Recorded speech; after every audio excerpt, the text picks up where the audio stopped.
So you see, you're going to get wait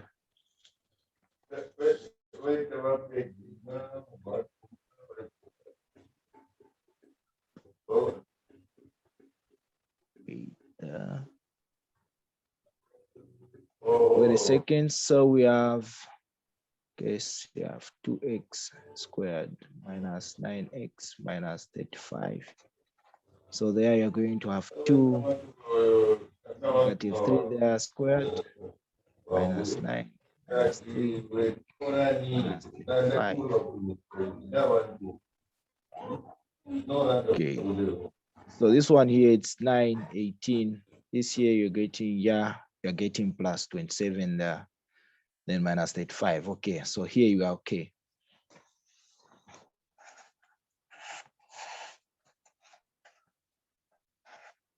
So here, what are you going to have?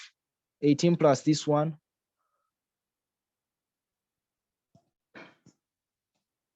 So this is 15.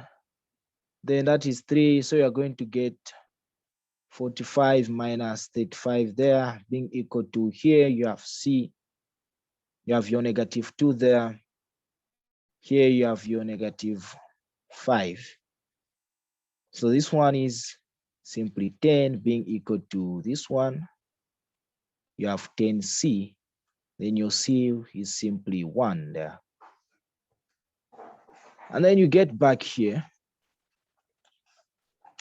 So you found your values. So the value of A here, you plug here, this is equal to 4. And the value of B there is negative 3. So that will be a minus here. And then you have your value of C, which you're from finding as 1. So this one can be written in this form. So you're done decomposing this fraction here. So that's how you go about it. I have a question, sir. Yes. Sorry to take you back. I joined the class late. Okay.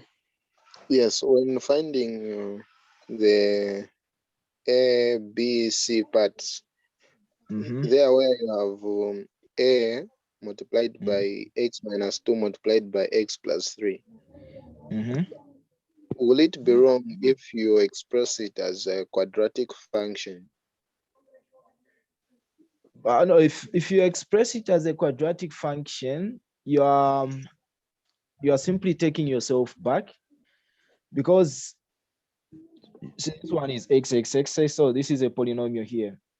So this one is already expressed in its simplest form. So there's no need for you to express it as a quadratic.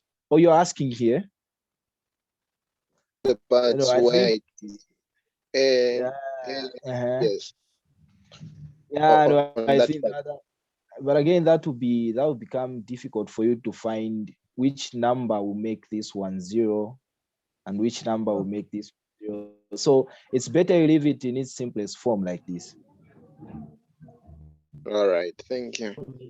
Yes. Excuse me, sir. Yes, I remember you mentioned something like on the question there, the top there.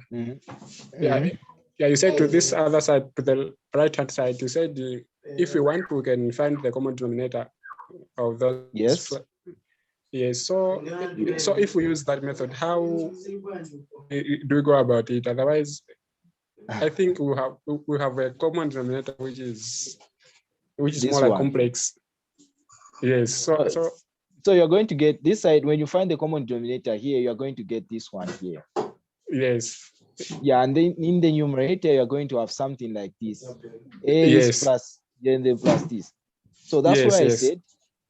And then you're going to notice that this side, the left-hand side, the denominator will be equal to the denominator this side, also.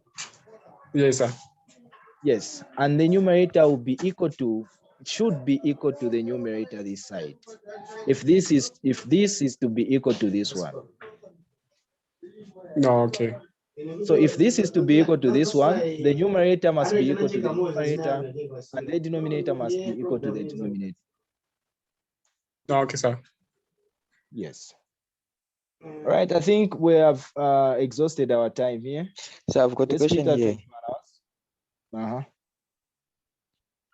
Yeah, yes. What of maybe is it always that at the on the denominator, if you have the quadratic function, are you supposed to factorize it, like factorize completely and then you solve? Yes, if it's factorizable, if you can factorize it completely, yes, do that.